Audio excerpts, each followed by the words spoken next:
수호천사 8. 중계자.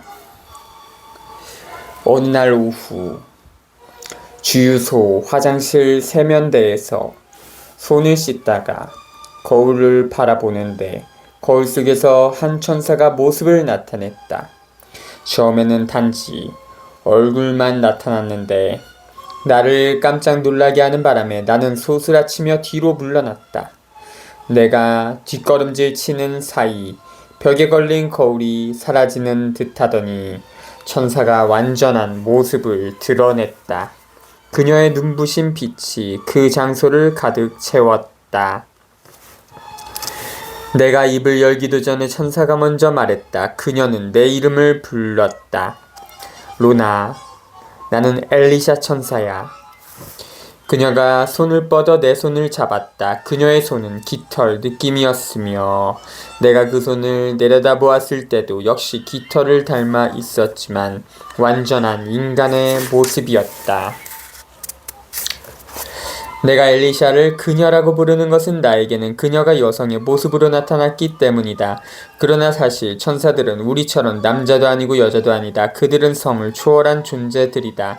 단지 우리가 그들을 두려움 없이 쉽게 받아들이도록 돕기 위해 인간의 형상으로 나타나는 것이며 우리가 한결 편안하게 느끼고 그들이 주는 메시지를 더 분명하게 이해할 수 있도록 자신들의 모습을 여자 혹은 남자로 바꾸는 것이다. 내가 물었다. 엘리샤 천사, 여긴 무슨 일로 왔어? 내 삶에 무슨 변화라도 일어날 거야? 그녀가 말했다. 로나, 너는 새로운 직장을 얻게 될 거야. 너의 엄마가 너 오래전부터 알고 지낸 사람과 만나도록 내가 주선할 거야.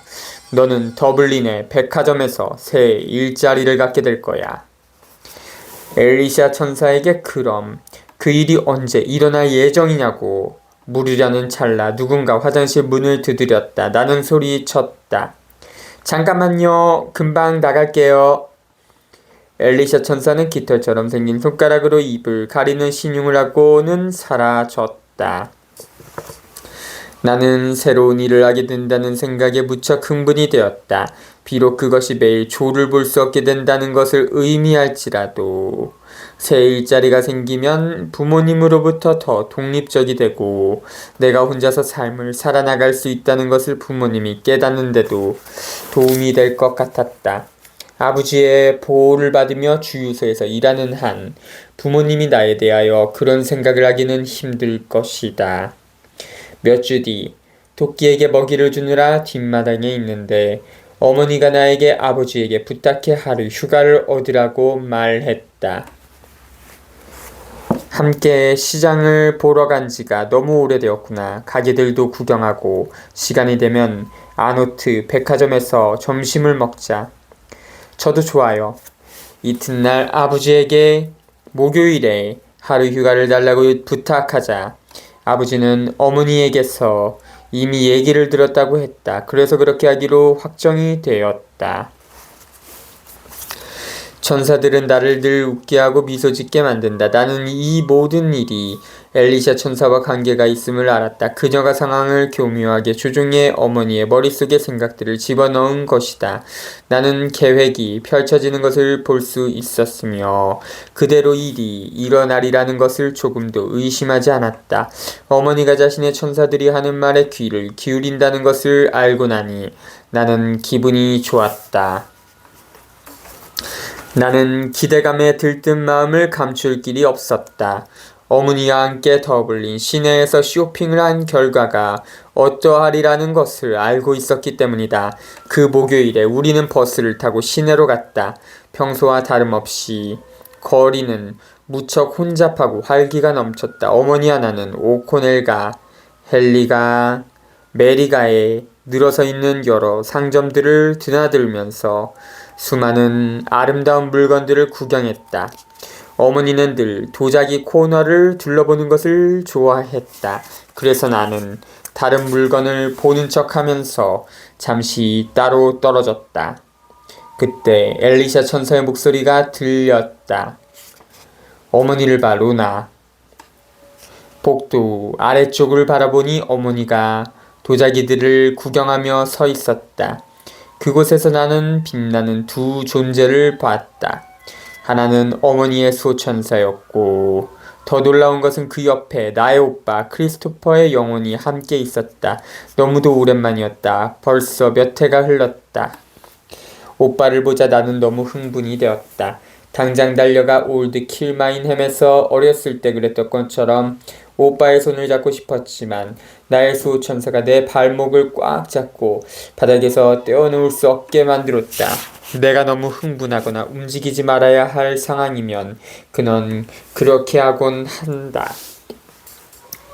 크리스토퍼가 나를 향해 고개를 돌리더니 미소를 지었다. 그러고는 다시 어머니에게로 얼굴을 돌려 어머니의 귀에 대고 뭐라고 속삭였다. 그제야 나는 어머니가 어떻게 천사들의 말을 들을 수 있게 되었는지 알 수 있었다. 크리스토퍼가 천사들의 중개자 역할을 하고 있었던 것이다. 내가 말했다. 엘리샤 천사, 엄마에게 크리스토퍼 오빠가 지금 옆에 있다는 것을 말해주고 싶어. 엘리샤가 말했다. 그렇게 할 수 없어, 루나. 나는 항변하며 말했다. 그렇지만 오빠가 너무도 멋지고 아름다워. 그때 빛이 크리스토퍼 오빠의 영혼을 완전히 감쌌다. 오빠는 어머니의 수호천사에게서 뿜어져 나오는 빛에 둘러싸였다. 그 광경에 나는 깊은 감동을 받았다. 내가 여태껏 본 가장 장엄한 광경이었다. 어머니가 고개를 돌려 나를 불렀다. 어머니를 향해 걸어가는 사이 어머니 주위의 빛이 점점 더 밝아졌다. 그러다가 천사들의 모습이 사라졌다. 하지만 나는 그들이 여전히 그곳에 있음을 알았다.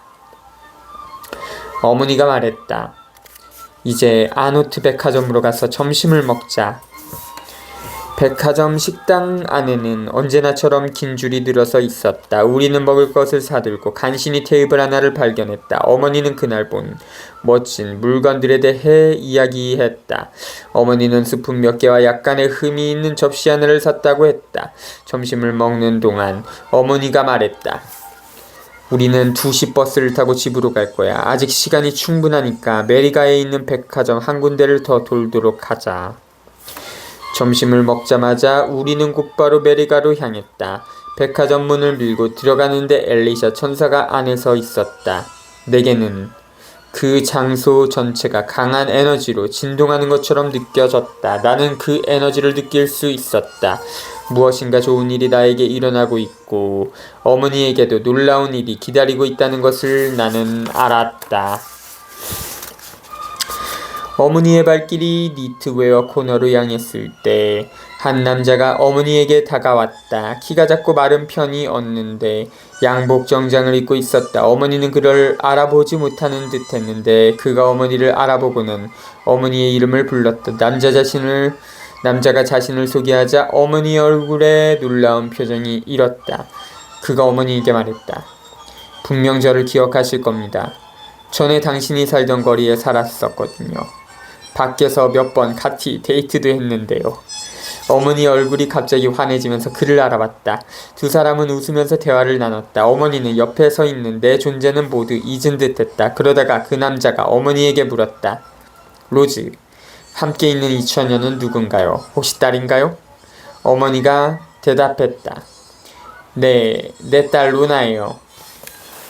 바로 그때 크리스토퍼 오빠의 영혼이 나타나 어머니의 귀에 대고 속삭였고 조금의 주저함도 없이 그 말들이 어머니의 입에서 쏟아져 나왔다. 루나는 지금 일자리를 찾고 있답니다. 지난 2년 동안 아빠를 도와 일했는데 격리 일을 잘 봤어요. 남자가 나에게 몸을 돌리더니 말했다. 루나, 저쪽 계단이 보이지? 그리로 올라가면 접수하는 곳이 있는데 입사 지원서를 달라고 하렴. 내용을 작성하면 사무실 갖다 줘. 필리스를 찾아서 내 얘기를 하면 돼. 나는 그가 말한 대로 했다. 사무실 문을 두드리고 들어가 필리스를 만나고 싶다고 말했다. 나는 너무 긴장이 돼서 천사들에게 내 곁에 있어달라고 부탁했다. 사무실 여직원은 내게 입사 지원서를 보여달라고 했다. 그녀는 매니저가 지금 사무실에 없으니 아래층으로 가서 찾아보라고 했다. 그녀는 나에게 왼쪽으로 가서 좁은 복도를 지나면 왼쪽 문이 하나 있을 것이라고 일러줬다. 나는 그녀에게 감사의 말을 하고 계단을 내려가 왼쪽 좁은 복도를 지나 조금 열려있는 사무실 문을 두드리며 물었다. 들어가도 되나요? 한 여성의 목소리가 들렸다. 들어와요. 문은 열려 있어요. 나는 문을 활짝 열고 사무실 안을 살펴봤다. 안은 무척 어둡고 책상 앞에 아담한 키의 중년 여성이 앉아 있었다. 사무실 전면이 유리로 되어 있어서 나는 그녀가 매장들을 전부 다 내려다볼 수 있다는 것을 알아차렸다. 그녀는 자기를 백화점의 매니저라고 소개했다. 그녀가 물었다. 무엇을 도와드릴까요? 나는 그녀에게 매장에서 일하는 책임자가 위로 올라가서 그녀를 만나보라고 했다고 말했다. 그녀는 내 지원서를 보자고 하더니 내가 아버지 말고 다른 사람 밑에서 일한 경험이 있는지 물었다. 내가 대답했다. 아니요. 이곳이 주유소 말고 다른 곳에서 일하는 첫 직장이 될 거예요. 그녀는 내가 운이 좋다면서 마침 자리가 몇 개 남았는데 다음 주 월요일부터 일을 시작할 수 있다고 말했다. 내게 월요일 아침 9시에 곧바로 그녀의 사무실로 오라고 하면서 만약 그녀가 자리에 없으면 매장층에 있을 것이라고 설명했다. 그날 자신이 내게 백화점 안을 직접 안내해 줄 것이며 여자만 한 명을 시켜 나에게 일하는 요령을 가르쳐 주게 하겠다고 했다. 우리는 악수를 하고 헤어졌다. 나는 너무 기뻐서 춤추듯이 계단을 내려갔다. 새 직장, 그것도 패션 매장에서 일하게 되다니 너무도 흥분되었다. 나는 나의 천사들 모두에게 감사하다고 말했다. 어머니가 있는 곳으로 돌아왔을 때 어머니는 그때까지도 옛 친구분과 대화를 나누고 있었다. 자세히 보니 그 남자가 어머니보다 훨씬 나이가 많아 보였다. 그가 내게 시선을 돌리고 필리스와의 이야기가 잘 되었는지 물었다. 내가 대답했다. 월요일부터 출근하기로 했어요. 그가 말했다. 정말 잘 됐구나. 그는 어머니와 몇 분 더 이야기를 나눈 다음 이제 가봐야겠다고 말했다. 다음날 저녁 나는 조를 만나서 나의 새로운 직장에 대해 이야기했다. 조는 비록 날마다 일터에서 나를 볼 수 없는 것이 아쉽긴 하지만 나를 위해 기뻐해줬다. 조는 나에게 떨어져 있으면 그리움이 더 커진다고 말하면서 아버지 밑에서 일하지 않는 것이 나를 훨씬 독립적으로 만들 것이라는 데 동의했다. 조와 나는 이미 매우 가까운 사이가 되었기 때문에 한 직장에서 일하지 않는다고 해서 달라질 것은 없었다. 우리는 함께 많은 시간을 보내고 있었지만 여전히 아무도 눈치채지 못하도록 비밀을 유지했다. 월요일 아침 나는 백화점 안으로 걸어 들어갔다. 매장에는 많은 직원들이 있었음에도 불구하고 텅 비어있는 것처럼 보였다. 백화점 매니저가 그곳에 있어서 나는 그녀에게 다가가 인사를 했다. 그녀는 나에게 자기를 따라 직원 휴게실로 내려오라고 말했다. 나는 극도로 긴장하고 떨렸지만 그녀를 따라갔다. 이것이 가족과 떨어져 완전히 나 혼자서 갖는 첫 직장이었다. 매니저는 나를 숙녀복 코너에서 스커트를 담당하고 있는 프란시스에게 소개했다. 나는 그녀의 새로운 보조로 일하게 되었다. 그 전날 나는 무척 걱정이 되었고 특히 점심시간에 대해 신경이 쓰였다. 하지만 걱정할 필요가 없었다. 나와 비슷한 나이이면서 같은 매장에서 일하는 폴린이 오전에 내게 오더니 우리가 점심시간이 같은 조에 속해 있으니 자기와 함께 점심을 먹자고 초대했다. 그녀가 내게 일하는 요령을 가르쳐줬고 우리는 좋은 친구가 되었다. 첫날부터 나는 그곳에서 일하는 것이 무척 즐거웠다. 사람들을 상대하는 것이 좋았고 매장의 분위기가 마음에 들었다. 경영진은 부드럽고 배려심이 많았다. 패션 매장에서 일하는 것이 적성에 잘 맞았다. 나는 얼마 안 가 스커트에 대해 알아야 할 모든 것을 배웠으며 때로 스커트 매장이 그다지 바쁘지 않으면 다른 숙녀복 코너들에서 일을 거들었다. 9. 죽음의 천사. 새 직장에서 일한 지 몇 주 지나지 않았을 때 천사들이 나에게 핸드백 매장에서 일하는 마크라는 젊은 남자에게 주목하게 했다. 그는 갈색 눈동자와 갈색 곱슬머리에 키가 크고 말랐으며 언제나 갈색 양복을 입는 듯했다. 때때로 그를 건너다 볼 때면 그의 주위에서 미묘하고 부드러운 빛이 보였다. 어느 날 오후 매장이 한산할 때 나는 같은 층에 있는 마크를 관찰하며 서 있었다. 그때 그의 뒤에 나타난 한 천사가 보였다. 그 천사는 내가 늘 보는 수호천사가 아니었다. 그 천사 주위의 파동과 빛은 수호천사의 그것들과는 완전히 달랐다. 이 천사는 우아하고 몸집이 호리호리하며 키가 매우 컸다. 나는 지금 내가 보고 있는 것에 무엇인가 매우 다른 분위기가 있음을 알았다. 그 천사가 고개를 돌려 자비심 가득한 얼굴로 나를 바라봤다. 그런 다음 그는 마크 뒤에 서서 마크의 어깨 위로 몸을 기울여서는 그의 몸을 감싸고 그의 영혼에 닿았다. 천사가 마크의 영혼을 마치 새로 태어난 아기처럼 매우 부드럽게 안아올려 온화하고 자비로운 마음으로 앞뒤로 흔드는 모습이 보였다. 청년은 마치 최면 상태에 빠진 것처럼 무슨 일이 일어나고 있는지 전혀 자각하지 못한 채 그곳에 미동도 않고 서 있었다. 나는 울음을 터뜨렸지만 나 자신이 우는 이유를 알지 못했다. 감정이 복받쳤지만 그것이 무엇인지는 알 수 없었다. 누가 내 어깨를 만지는 것이 느껴졌다. 호스 천사였다. 나는 몸을 돌려 그를 쳐다봤다. 그는 손을 들어 내 눈에 넘쳐흐르는 눈물을 닦아주면서 핑계를 만들어 창고로 오라고 말했다. 그곳에서 나를 만나겠다는 것이었다. 나는 매장 주임을 찾기 위해 주위를 돌아보았다. 다행히 그는 후문 입구에서 경비원과 얘기를 나누고 있었다. 나는 그에게 잠시 제품 창고에 다녀오겠다고 말했다. 나는 2개의 묵직한 문을 열고 창고로 들어갔다. 그 문은 앞쪽을 밀면 활짝 열렸다가 걸어 들어가면 뒤에서 자동으로 닫히는 그런 문이었다. 창고 안에는 물건 상자들이 여기저기 널려 있었다. 나는 상자들을 통과해 커다란 나선형 대리석 계단을 밟고 위로 올라갔다.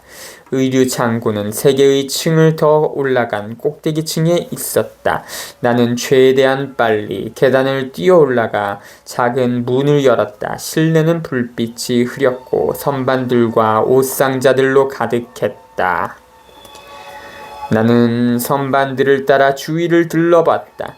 선반들은 천장만큼 높았지만 호수스 천사는 어디에도 보이지 않았다. 안에 다른 사람이 없다는 것을 알았기 때문에 나는 소리내어 그의 이름을 불렀다.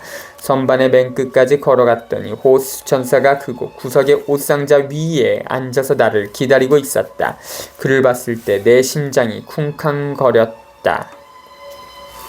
내가 상자 위에 앉으면서 말했다. 내가 본 천사에 대해 알고 싶어. 그 젊은 남자에게 무슨 일이 일어나려는 건지 말해줘. 호스가 손을 뻗어 내 손을 잡았다.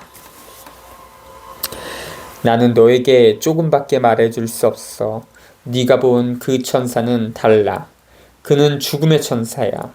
이 천사는 누군가 매우 특별한 상황에서 죽을 때만 나타나게 되어 있어. 죽음의 천사는 그 일이 일어나지 않도록 자신이 가진 모든 힘을 사용할 수 있어. 그리고 많은 천사들이 그를 도우며 일해.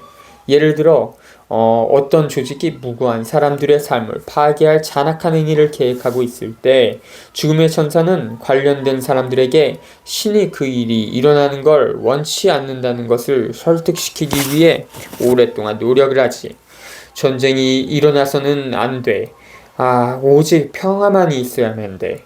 죽음의 천사는 특히 전쟁 시에는 모든 곳에서 심지어 정부의 가장 높은 조직 안에서조차 순진무구한 사람들의 목숨을 보호하기 위해 일을 해. 죽음의 천사는 사람들을 설득하기 위해 정말 열심히 일하지. 하지만 그들이 천사들의 말을 들을까? 때로는 그렇게 하겠지만 늘 그렇진 않아. 설명을 듣기 전에는 나는 죽음의 천사는 재앙과 고통과 고뇌를 안겨주는 일 외에는 하는 일이 없는 천사라고 상상했었다. 그런데 알고 보니 이 천사는 사랑과 자비로 가득한 천사였다. 나는 호수스에게 고맙다고 말하고 일을 하러 돌아갔다. 더 이상 묻지 말아야 할 때를 나는 잘 알고 있었다. 우리 모두는 어려서부터 죽음의 천사를 두려워하면서 자란다. 하지만 죽음의 천사는 삶을 위한 천사이다.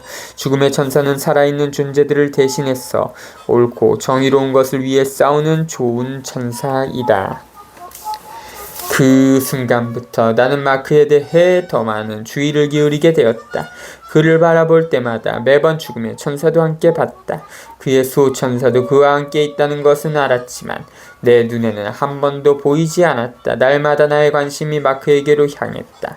마치 그를 지켜보면서 중간에서 중재를 하면 상황이 달라지고 천사들이 내 기도를 들어주기라도 할 것인 양.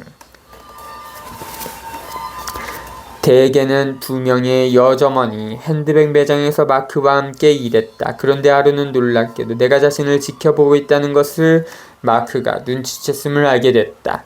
얼마 후 그는 내가 일하는 매장으로 와서 매니저에게 당분간 나를 핸드백 코너로 데려가 함께 일하게 해달라고 부탁했다. 나는 그것이 마크의 생각이 아니라 천사들이 그렇게 한 것임을 알았다. 그렇게 해서 나는 마크와 얼마 동안 같이 일할 수 있게 되었다. 날이 갈수록 내 마음은 점점 무거워졌다. 다른 여점원들로부터 마크에 대해 더 많은 것을 알게 되었다. 그는 북아일랜드에 여자친구가 있으며 매주 주말마다 버스나 기차를 타고 그녀를 만나러 가곤 했다. 나는 모든 일이 잘 되기를 줄곧 기도했지만 나의 천사들은 여전히 나에게 그를 도와주라고 말하고 있었다. 그래서 내 가슴과 영혼은 그가 안전하지 않다는 것을 알았다. 백화점은 늘 바빴다. 특히 주말에는 더욱 붐볐으며 1년에 여러 번 세일 기간이 있었다. 세일 중에는 언제나 손님들로 발디딜 틈이 없었다. 대부분 여성 고객들이었으며 어떤 이들은 아이들을 데려오거나 유모차에 아기를 태우고 왔다. 세일 기간 동안 직원들은 바닥에 떨어진 옷들을 정리하느라 대부분의 시간을 보내야만 했다. 특가 세일 제품을 찾는 손님들이 미친듯이 옷들을 들추고 다녔기 때문이다. 옷들이 바닥에 떨어져 있지 않게 하는 것은 쉬운 일이 아니었다. 매장은 몹시 혼란스러웠고 계산대 앞에는 끊임없이 긴 줄이 늘어섰다. 하지만 나는 세일 기간이 되면 무척 즐거웠다. 왜냐하면 언제나 바빴고 하루가 아주 빨리 지나갔기 때문이다. 또한 나는 사람들을 돕는 것이 좋았다. 세일 기간이던 어느 토요일 나는 행거에서 떨어진 스커트들을 줍기 위해 손님들 틈을 비집고 들어갔다. 그때 누군가 내 유니폼을 잡아당기는 것이 느껴졌다. 아래를 쳐다보니 놀랍게도 2명의 작은 천사들이 있었다. 어린아이 같은 외모에 60cm 정도의 키, 그리고 날개를 달고 있었다. 그들은 밝고 아름다운 빛에 둘러싸여 있었으며 기쁨의 에너지가 그들에게서 흘러나왔다. 그들은 생기가 넘치고 매우 명랑했다. 전에도 이렇게 생긴 천사들을 본 적이 있었는데 그들을 볼 때면 매번 나 자신이 어린아이가 된 듯한 기분이 든다. 이 작은 천사들은 내 안의 동심을 건드린다. 나를 기쁨, 행복, 웃음으로 채운다. 내가 내려다보자 작은 천사 중 하나가 말했다. 빨리 와 루나. 우리를 따라와야만 해. 그들은 혼잡한 사람들 틈을 지나 패션 매장 맞은편 끝으로 나를 이끌었다. 작은 천사들은 인파 속으로 모습이 사라졌지만 나를 부르는 그들의 목소리는 여전히 들을 수 있었다. 그들이 말했다. 블라우스 앤거 밑이야 로나. 블라우스 앤거 밑을 봐.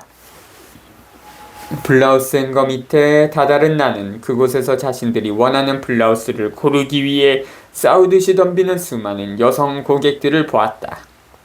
사람들이 너무도 악착 같아서 나는 충격을 받았다. 작은 천사들이 행거 밑이라고 일러준 덕분에 어디를 봐야 할지 알았다. 아무래도 그 밑에 어린아이가 한 명 있으리라는 것이 짐작되었다.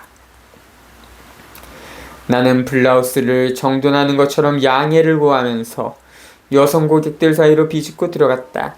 그때 어린 손 하나가 내 발목을 잡는 것이 느껴졌다.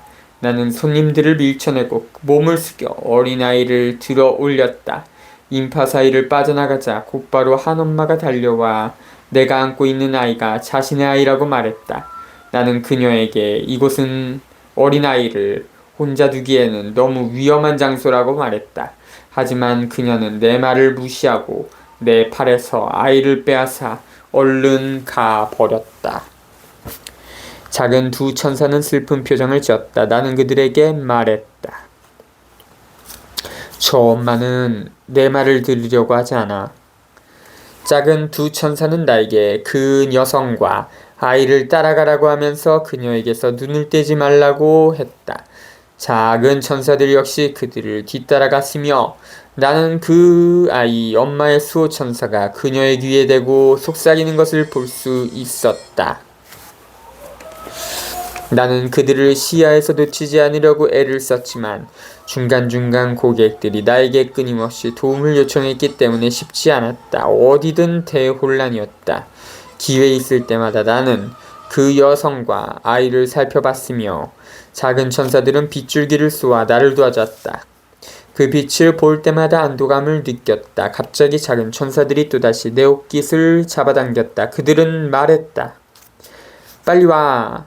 뭔가 일이 일어나려고 해. 저 아이 엄마가 우리의 말을 듣지 않으면 우리도 그 일을 막을 수 없을지 몰라. 나는 최대한 빨리 작은 천사들을 따라갔다. 놀랍게도 그들은 인파 속으로 사라지면서 뒤에 반짝이는 빛의 자국을 남겨놨다. 나는 실제로 인파 속을 뚫고 모든 것을 볼 수 있었는데 내게는 허리 아래의 모든 것이 투명하게 보였기 때문이다. 이 여성 군중들 속에서 나는 그 아이가 어느 곳에 서 있는지 볼 수 있었다. 나는 그곳으로 다가가면서 소리쳤다. 아이를 조심하세요. 행거 주변의 여성들은 싸고 좋은 옷을 찾는데 너무도 몰두한 나머지 내 말이 귀에 들리지 않았다. 그들은 전혀 듣고 있지 않았다. 나는 무슨 일이 일어날 것인지 알고 있었지만 그것을 막을 수는 없었다. 그곳에 다가가고 싶었고 그 일을 멈추고 싶었다. 그곳에 다가고 싶었고 약간 오타인 것 같네요. 다가가고 싶었고 그런 거 아닐까요? 수많은 손들이 이쪽 저쪽 행거들에서 옷들을 끌어내리고 있었다. 그때 한 여성이 옷걸이 하나를 잡아당기다가 잘못하여 아이의 한쪽 눈을 스쳤고 그 바람에 아이의 안구 하나가 밖으로 돌출해 나왔다. 나는 작은 천사 한 명이 손으로 아이의 눈을 막아주는 것을 봤다. 비록 안구가 밖으로 돌출되긴 했지만 옷걸이가 안구를 완전히 찢어놓는 것을 천사의 손이 막아줬다. 아이는 비명을 지르기 시작했고 무슨 일이 일어났는지 본 아이의 엄마도 비명을 지르면서 아이를 움켜잡아 자신의 품에 안았다. 나는 엄마와 아이에게 다가가 손으로 어루만지면서 신에게 아이의 눈이 무사하게 해달라고 기도했다. 누군가 외쳤다. 구급차를 좀 불러줘요. 안구가 밖으로 빠져나와 매달린 아이를 차마 바라보기가 힘들었다. 그 안구를 지탱하고 있는 힘줄들이 끊어지지 않도록 작은 천사들이 잡아주고 있었다. 그런 보살핌과 애정을 보면서 나는 우리가 사랑받고 있음을 알았다. 아무도 우리를 도와주지 않고 아무도 우리를 사랑하지 않는다고 여겨지는 힘든 시기에도 수호천사들이 우리 곁에 있다. 언제나 이것을 기억해야 한다. 수호천사의 사랑은 무조건적이다. 아이의 비명소리는 계속되었고 매니저가 달려와 아이 엄마와 아이를 사무실로 데리고 갔다. 나중에 나는 아이의 눈이 무사히 치료되었다는 소식을 들었다. 조와 나는 사랑에 빠졌으며 우리의 관계는 날이 갈수록 더 깊어졌다. 나는 일이 끝나면 거의 매일 저녁 조의 어머니 집으로 가기 시작했다. 조의 어머니는 언제나 두 팔 벌려 나를 맞아줬고 내가 가족의 일원으로 느끼게 해줬다. 조의 어머니는 곱슬거리는 머리에 키가 크고 체격이 좋았으며 얼굴에서 언제나 미소가 떠나지 않았다. 나는 그녀와 많은 이야기를 나눴다. 나는 주방 테이블에 앉아 그녀가 음식 만드는 것을 지켜보곤 했다. 그녀는 나를 손 하나 움직이지 못하게 했다. 나는 그녀와 이야기를 나누는 것이 좋았다. 한 번은 그녀와 나는 특별한 대화가 나를 매우 행복하게 만들었다. 그녀는 조가 나처럼 참한 처녀를 만나게 되어서 기쁘다면서 그것은 그녀가 늘 기도해온 일이라고 했다. 그녀는 우리가 결혼해서 아이를 낳는 것을 보고 싶다고도 했다. 자신의 막내 아들이 아내를 얻어 정착하는 것을 본다면 아무 걱정이 없다고 말했다. 하지만 이것을 조에게는 말하지 말라면서 그녀와 나만의 비밀이라고 했다. 조는 나보다 1시간쯤 늦게 집으로 오곤 했다. 그러면 다 함께 앉아서 저녁을 먹었다. 조의 어머니는 음식 솜씨가 뛰어났으며 나는 그녀가 만든 베이컨과 양배추 요리 그리고 사과파이를 좋아했다. 저녁 식사 후 조와 나는 버스 정류장으로 가서 10시 버스를 타고 시내로 간 다음 그곳에서 다른 버스를 타고 내가 사는 레이크슬립으로 갔다. 지금 생각해보면 우리는 그 당시 버스를 타고 왔다 갔다 하는데 정말 많은 시간을 낭비했다. 우리가 1년 이상을 만나고 있었음에도 불구하고 나는 아직 부모님에게 조에 대해 말하지 않고 있었다. 이상하게도 어머니는 내가 저녁마다 어디를 가는지 한 번도 묻지 않았다. 아마도 어머니는 내가 야간 근무를 하는 줄 여겼던 모양이었다. 나는 아버지가 어떻게 생각할지, 아버지가 우리의 관계를 인정할지 어떨지 조금 염려가 되었다. 하지만 아버지가 조를 정말 좋게 보고 있다는 것을 알고 있었다. 나의 가장 큰 두려움은 우리의 관계를 알았을 때 어머니가 어떤 반응을 보일 것인가에 대한 것이었다. 일주일에 하루나 이틀은 새로운 옷들로 행거들을 채우느라 야간 근무를 하는 게 보통이었다. 우리는 2주 간격으로 야간 근무 당번을 정했는데 나는 주로 목요일과 금요일에 근무를 했다. 어떤 여점원들은 금요일에 야간 근무를 원하지 않았지만 나는 상관하지 않았다. 왜냐하면 거의 매일 저녁 조를 만났으며 조 역시 금요일에 늦게까지 일할 때가 많았기 때문이다. 나는 백화점이 얼마나 바쁜가에 따라 수요일 밤에도 일했다. 종종 마크도 나와 같은 날 밤에 늦게까지 일하는 것을 볼 수 있었다. 죽음의 천사는 항상 내 눈에 보였다. 변함없이 마크의 영혼을 감싸 안고 있는 모습이. 마크는 자신의 삶에 대해 너무도 행복해했지만 천사들은 나와의 대화 중에 자신들이 싸움에서 졌다는 사실을 고백했다. 어느 날 나는 친하게 지내는 여점원 발레리와 함께 계산대에서 옷들을 접어 쇼핑백에 넣는 일을 하고 있었다. 그때 마크가 평소와 다른 행동을 했다. 우리 쪽으로 걸어오더니 우리에게 말을 걸었다. 그리고 자신의 여자친구에 대해 많은 이야기를 했다. 그녀가 북아일랜드에서 어떻게 지내는지, 그리고 주말이면 자신이 그녀를 만나러 가는 이야기 등을, 그리고 자신은 그녀를 무척 사랑하며 그녀야말로 자신의 삶에 찾아온 최고의 선물이고 머지않은 미래에 그녀와 결혼하기를 희망한다고도 말했다.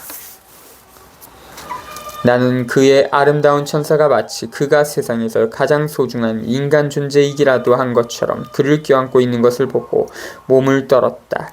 죽음의 천사는 마크를 데려가기를 원치 않았지만 이제 선택의 여지가 없었다. 사람들이 자신의 수호 천사의 말을 듣지 않기 때문이었다.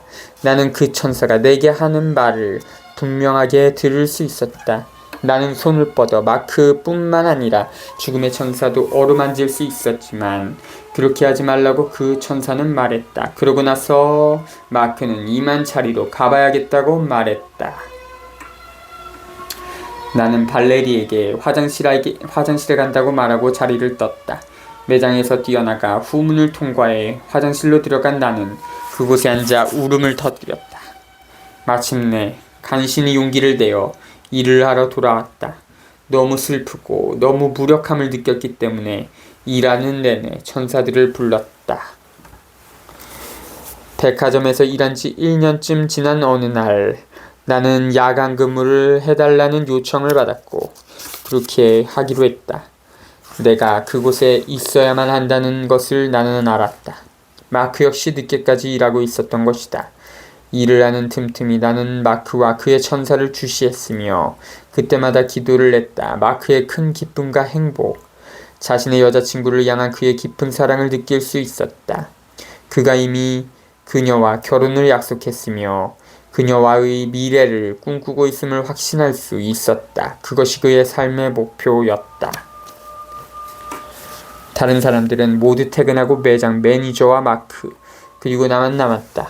매니저가 나에게 다가와 아직 일이 멀었느냐고 물었다. 나는 그에게 5분쯤 더 필요하다고 말했다. 행거들의 새 옷 진열을 마친 뒤 나는 직원 휴게실을 향해 걸어갔다. 가면서 핸드백, 계산대에서 일하고 있는 마크를 돌아왔다. 서둘러 휴게실로 내려가 코트를 챙겨 들고는 다시 마크를 보려는 희망을 가지고 재빨리 층계를 걸어 올라갔다. 마크가 아직 그곳에서 매니저와 이야기를 나누고 있었다.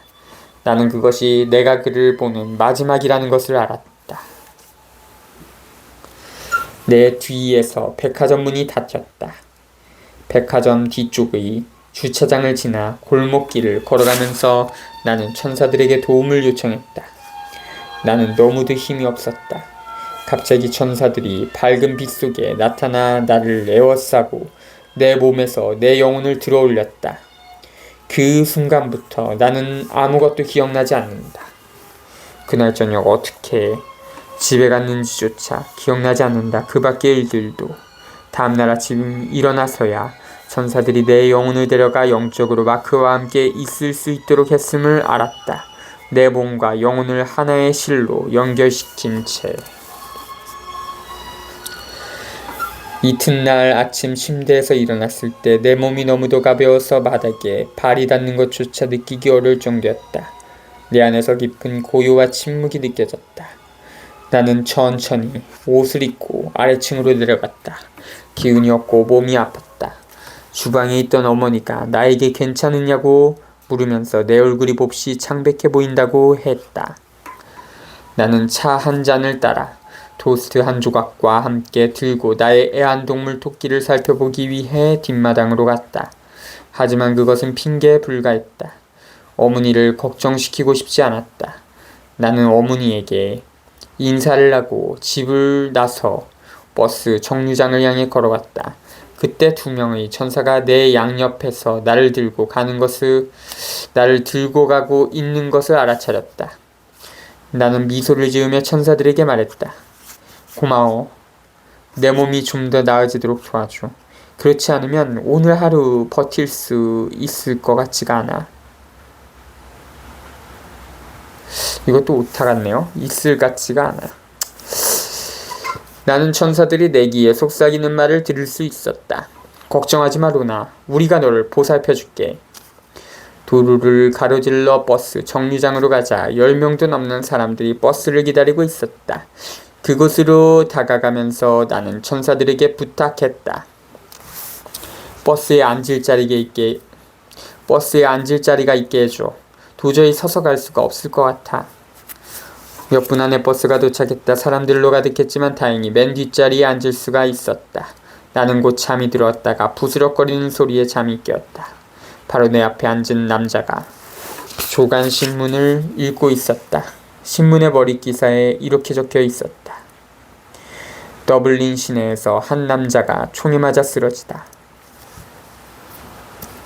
나는 망연자실해져서 눈을 감았다. 버스가 터미널에 도착했을 때 나는 사람들과 함께 내려 메리가를 향해 다리를 건너갔다. 계속해서 걸어 헥터 그레이주라는 이름의 가게 앞을 지나갈 때 라디오 소리가 요란하게 울려 퍼졌다. 뉴스 진행자가 말하는 소리가 들렸다. 한 청년이 총격을 당했습니다. 나는 뛰기 시작했다. 백화점이 있는 도로에 들어섰을 때 얼굴에서는 이미 눈물이 흩날리고 있었다. 주위에는 아무도 없었다. 공포스럽게도 바닥에 흰 백묵으로 선이 그어져 있고 둘러쳐진 노란색 테이프들이 보였다. 그곳이 마크가 살해당한 곳이었다. 그가 총을 맞고 쓰러진 곳. 그곳에는 아무도 없었다. 경찰도 그 누구도. 마치 아무도 신경 쓰지 않는 것처럼 느껴졌다. 나는 너무나 춥게 느껴지고 어찌할 바를 몰랐다. 일터의 모든 사람들이 그 이야기를 하고 있었다. 나는 어떤 말도 듣지 않기 위해 그들 모두로부터 거리를 뒀다. 그렇지만 피할 길이 없었다. 사람들은 그것이 분파주의자의 소행이라며 아마도 북아일랜드에 사는 그의 여자친구 때문일 것이라고 했다. 내가 마크에 대해 알고 있는 단 한 가지는 그가 곧바로 천국으로 갔다는 사실이었다. 나는 천사들이 뒤쪽에서 그를 껴안고 그의 영혼을 위로할 때 그의 영혼을 볼 수 있었다. 그의 영혼은 아름다웠고 흠 하나 없는 파랗고 투명한 수정 같았다. 그가 죽었을 때 천사들이 그곳에 그와 함께 있었다. 특히 죽음의 천사가 먼저 세상을 떠난 그의 가족과 조상들의 영혼들도 그곳에 있었다. 그들 모두가 부드럽게 마크를 데리고 곧바로 천국으로 인도했다. 점심시간에 조에게 전화를 걸어 일이 끝난 뒤 백화점 뒷문으로 나를 마중 나와달라고 부탁했다. 나는 그에게 다음날 하루 쉬기로 했으니 그날 저녁에 외출할 수 있다고 말했다. 나는 여전히 두려움에 떨고 있었으며 조금이라도 위안을 얻기 위해 나를 안아줄 그의 품이 필요했다. 또한 너무 기운이 없어 버스 정류장까지 걸어갈 자신이 없었다. 나는 결코 마크를 잊은 적이 없다. 자주